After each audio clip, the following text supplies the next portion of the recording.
What is up with everybody? Welcome back, and today I will show you how to get sounds in Crap VR.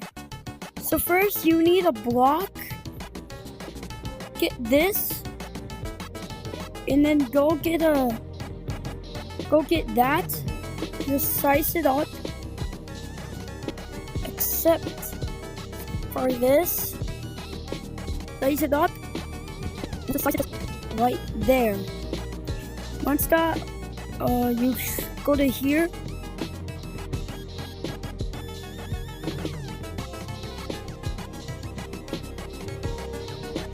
get a sound, get this sound, and then just go to here,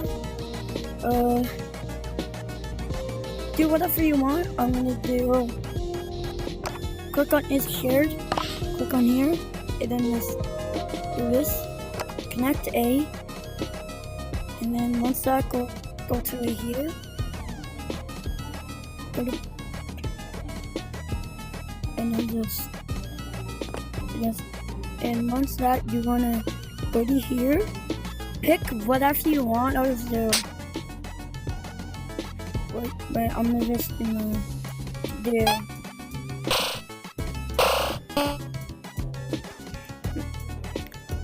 bring it right there. You can do whatever you want. And there you go. This is how you do it now. If you want to do this,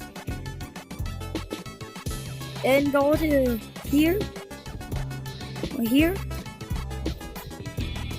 and click on, click on that, and then move it right there. There you go. Please like, subscribe for more VR videos. I'm just doing a tutorial, but if there's a mistake, then I'll make a new tutorial. So like and subscribe.